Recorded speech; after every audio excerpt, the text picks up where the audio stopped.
जय हिंद दोस्तों, मैं अभिषेक कुमार मैं आप सभी का स्वागत करता हूं। आशा करता हूं आप सब अच्छे होंगे, एकदम बेहतरीन होंगे। तो आज मकर संक्रांति के अवसर पे हिस्ट्री का फाउंडेशन बैच लेकर आया हूं आप लोग के लिए। मैं परमार सर से भी पढ़ा हूं और नवीन सर से पढ़ा हूं, दोनों से भी पढ़ा हूं। मैं समझ सकता हूं कि सब बच्चा परमार सर से समझ नहीं सकता है, इसीलिए मैं आप लोग के लिए साधारण लैंग्वेज में हिस्ट्री की क्लास लेकर आया हूं। अगर आप लोग हिस्ट्री का यह क्लास पूरा कर लेते हैं तो मैं यह वादा के साथ कहता हूं कि एग्जाम में एक भी क्वेश्चन हिस्ट्री से नहीं छूटेगा। इस हिस्ट्री के क्लास बनाने में मुझे बहुत टाइम लगा है और बहुत ही अच्छा से एडिटिंग करके बनाया है और हर पॉइंट्स को मैंने डाले हैं हिस्ट्री के क्लास में। तो चलिए चलते हैं आगे। तो हिस्ट्री के बारे में हम लोग पहले देखेंगे। इसमें 3 काल आता है: प्राग ऐतिहासिक काल, आद्य ऐतिहासिक काल, ऐतिहासिक काल। प्राग ऐतिहासिक काल में भी 4 काल आता है, जिसमें पूरा पाषाण काल, मध्य पाषाण काल, नव पाषाण काल, ताम्र पाषाण काल। इसी तरह आद्य ऐतिहासिक काल में भी हम लोग देखेंगे। इसमें भी 3 है, जिसमें सिंधु सभ्यता पढ़ेंगे, कांस्य पढ़ेंगे जिसको ब्रॉन्ज कहा जाता है इंग्लिश में, हड़प्पा सभ्यता भी इसी में देखेंगे। इसके बाद हम लोग ऐतिहासिक काल में चलेंगे, वो लंबा चलेगा। सबसे लंबा ऐतिहासिक काल है, जिसमें प्राचीन काल, मध्यकाल, आधुनिक काल, नेहरू काल, विश्व, ये सब पढ़ने को मिलेगा। तो सबसे पहले हम हिस्ट्री के छोटा छोटा पॉइंट्स देख लेते हैं। तो चलिए देखते हैं। अतीत के अध्ययन को इतिहास कहलाता है। इसके आगे हम लोग देखते हैं। इतिहास के जनक को हेरोडोटस कहते हैं, जो कि हम लोग के लिए बहुत ही इंपॉर्टेंट है। छोटा छोटा पॉइंट्स जो कि एग्जाम में आता ही है। मानव जाति का पालना अफ्रीका महादेश को कहते हैं, जबकि सभ्यता को पालना एशिया महादेश को कहते हैं। तो यही सब छोटा छोटा पॉइंट्स है जो स्टूडेंट को पढ़ना चाहिए। और ये परमार सर या कोई और टीचर है जो कि नहीं कवर कर पाते हैं। तो चलिए, बहुत ही साधारण भाषा में आप लोग के लिए लाए हैं। तो आगे चलिए देखते हैं। इतिहास को 3 खंडों में बांटते हैं, जिसमें पहला काल है प्राग ऐतिहासिक काल। तो चलिए प्राग ऐतिहासिक काल के बारे में हम लोग जानते हैं। इतिहास का वह समय जिसमें मानव पढ़ना लिखना नहीं जानता था। इसकी जानकारी केवल पुरातात्विक साक्ष्य में पुरातात्विक साक्ष्य से मिली है। इसके अंतर्गत पाषाण काल को रखते हैं। प्राग ऐतिहासिक काल में ना लिखने का कोई साक्ष्य नहीं था, और आद्य ऐतिहासिक काल में लिखने का साक्ष्य था, लेकिन पढ़ने का साथ पढ़ नहीं पाता था। और ऐतिहासिक काल में दोनों लिखना भी आता था और पढ़ना भी आता था सबको। तो चलिए इसके आगे देखते हैं हम लोग।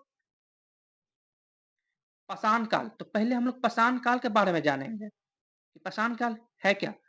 वह समय जब मानव पत्थर के औजार एवं हथियार का उपयोग करता था, वह पाषाण काल कहलाता था। पाषाण काल पढ़ लिए। अब देखते हैं पूरा पाषाण काल। यह इतिहास का सबसे प्रारंभिक समय था। इस समय के मानव को आदि मानव कहा जाता था। इस समय का मानव का खाना जो रहता था ना, जो भोजन, वो जानवरों को मारकर खाया जाता था। उसी उसी पे निर्भर रहता था सब। इस समय मानव की सबसे बड़ी उपलब्धि आग थी। पूरा पाषाण काल में मानव की सबसे बड़ी उपलब्धि आग थी। उसमें आग की खोज किया गया था पूरा पाषाण काल में, जो कि आप लोग इस पॉइंट को जरूर याद रखिएगा। और आप लोग कमेंट्स में बता सकते हैं आपको कैसा लगा, जो कि मैं साधारण भाषा में लेकर आप लोग के लिए हिस्ट्री का फाउंडेशन बैच लेकर आया हूं, जो कि पूरा कंप्लीट कराया जाएगा। यह मेरा वादा है। तो इसके बाद हम लोग देखते हैं मध्य पाषाण काल। यह पूरा पाषाण काल के बाद का काल था। इस समय मानव के हथियार छोटे आकार के थे, मतलब छोटे-छोटे थे। इस समय मानव के सबसे प्रमुख कार्य अंतिम संस्कार था। मान लिया जाए अभी कोई हिंदू धर्म या कोई अन्य धर्म में कोई आदमी डेथ कर जाता है, तो उसका अंतिम संस्कार किया जाता है। उसका उसका परम यो ये सब पाषाण काल में ये किया गया था। नवपाषाण काल। इस काल में मानव ने स्थायी आवास बना लिया था, मतलब स्थायी आवास मतलब स्थायी घर भी कह सकते हैं।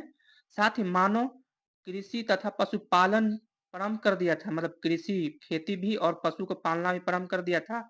इस काल में पहिया तथा मस्का की खोज की गई थी। पहिया मतलब आप लोग जान सकते हैं चक्का, व्हील, तथा मस्का मतलब मटका जान लीजिए, मटका होता है उसका मतलब। चलिए आगे देखते हैं। ये इन पॉइंट्स नोट याद रखिएगा जो कि एकदम बहुत ही इम्पोर्टेंट है आप लोग के लिए।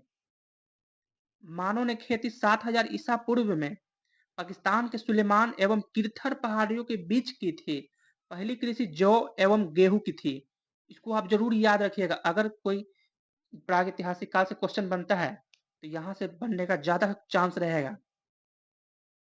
मानव द्वारा पाला गया पहला पशु कुत्ता था। तो इसको आप जरूर याद रखिएगा कि मानव द्वारा पाला गया पहला पशु क्या था, तो कुत्ता था। एकदम इसको याद रख, पहला कुत्ता था, इसको तुम कुत्ता तुम याद रखना है।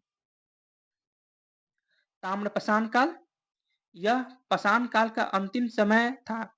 इस समय तांबे की खोज हुई थी, मतलब तांबा आप लोग याद रखिए, तांबे की खोज हुई थी। ताम्रपाषाण, तांबा, ताम्र से ही लग रहा है तांबा, जिस कारण औद्योगिकरण शुरू हो गया।